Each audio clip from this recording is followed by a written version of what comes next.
got it. I'm wearing a Honda shirt, not a Vespa shirt.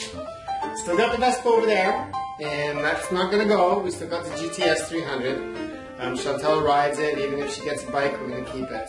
So we'll have one Vespa for the rest of our lives. But right now we've got a Honda CTX. And today we're going to install the Madstad engineering windshield that goes on the front of my CTX. So let's have a look at what's included in the kit. First of all, we got a set of instructions that's really quite good and very detailed, except it's missing one thing, and I'll explain that later. We have two brackets that go on the front to hold the windscreen. We have a bar that goes in between the two. We have the actual windscreen here. And we have another little windscreen that goes on the bottom to prevent the vacuum from forming when you're riding, and it reduces the turbulence. And we've got all the fasteners here.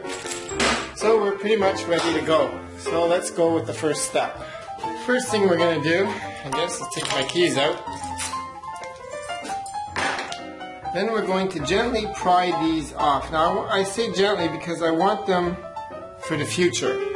Who knows what happens if I change my bike. So they're just little caps. And we just pry these off one by one. So the next part we're going to do is we're going to take one of these. I'm going to pre-assemble the crossbar, which goes right here, like that. Okay. And we're going to be using one of these black bolts, one washer, because we're going to want to move it around a bit, but right now we'll just screw it right in there so it's in its place. The next thing I'm doing is I'm using a 6mm hex, and I'm using an extender because if I get too close, for example, if I'm doing this way, I risk scratching my bike. So I want to keep all the metal far away, and I want to undo these here. Now you only want to undo one side at a time. So if we don't do this side, this will keep the handlebars in the position. So we'll undo one, put one on, tighten it, then undo the next. There we go. So now what we're going to do is they provided us with these spacers. So we're going to put a little spacer in here.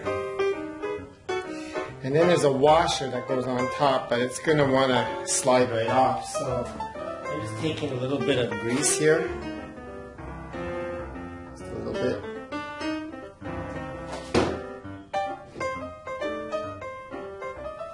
Just stick it on there. Keep it from rusting, but also keep it stuck there. You have two more bolts, which we'll put a washer on right away. And then we're pretty much ready to just install this bracket right in here, as such. So we would put one through. So now we just tighten them up. But this is where the instructions don't have the answer, so you got the answer here. These bolts have to be torqued, and the value to spec is 16 foot-pounds. And we'll do 16 foot-pounds.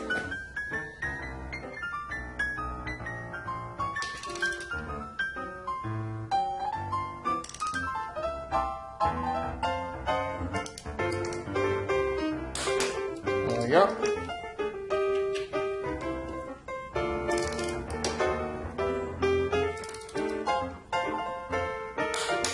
Yeah, you do if you want black tops.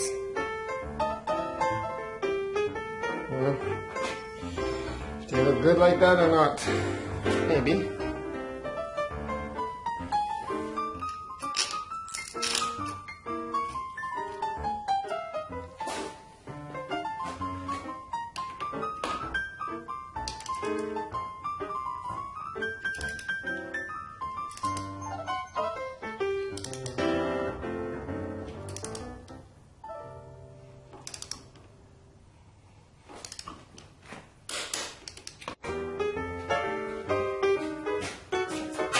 now I'm just tightening this bar.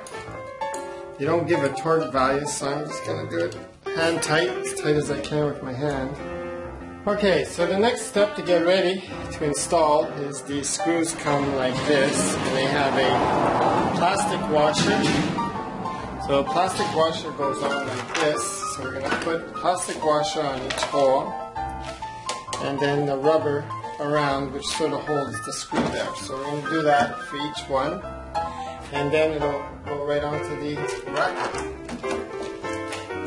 So we got two.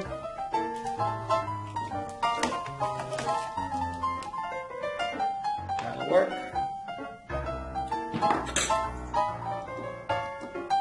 This one's better. Okay, let's go on the bike. Let's try and get this in here one by one.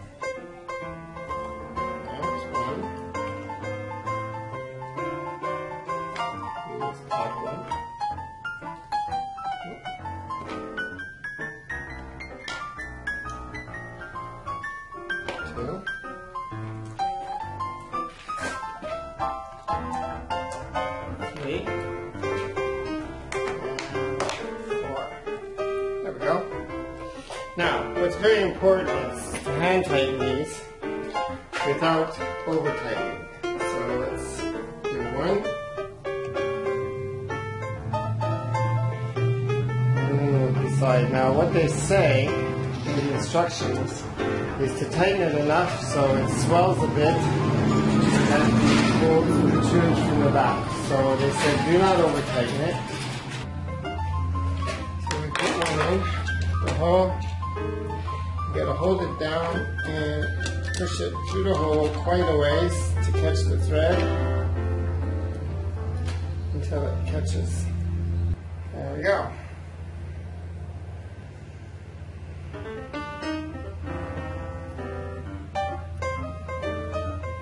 Cool.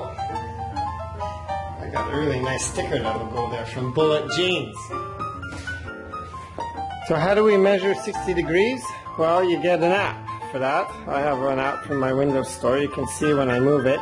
So basically here, what we want to do is, as we're going like this,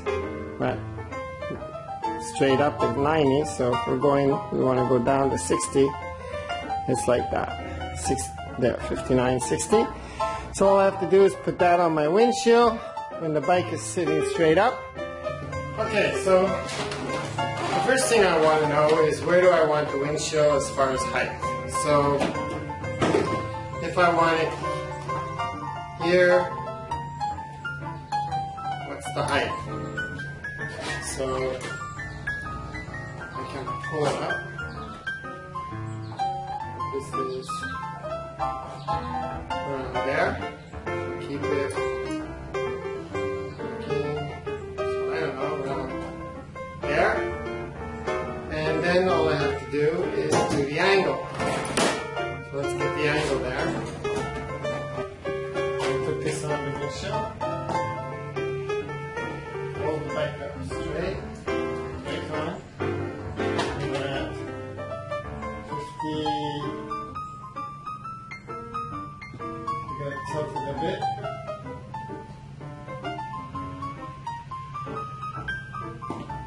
So that's about right.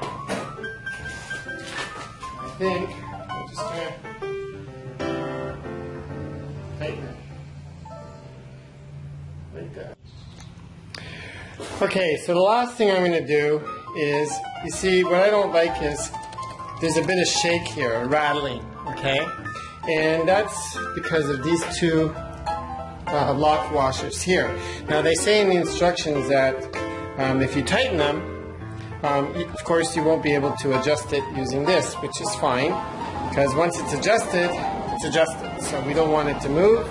So what I'm going to do is just tighten these so that it holds the windshield straight. So I'm going to use a 10mm socket and an Allen screw. Now no vibration. Okay, I'm going to start mounting my GoPro and my GPS. So I like these ram mounts. They're nice and solid, piece of steel with plastic inside to protect your the finish. And then we just put this on, and they have bolts that go on top, and that's it. So we just tighten these up and we place them where we want it. So once I have that on, I can then use this ram mount and adjust the camera the way I want. Okay, I changed my mind. I put the Garmin here. Here is where the GoPro Wi-Fi will go, so I can set it off anytime I want. And I've decided to put the camera up there so that it's looking out away from the windshield, because here it would be off to the side. This way it's nice and up and out, and we see the scenery unobstructed, and that's what it looks like.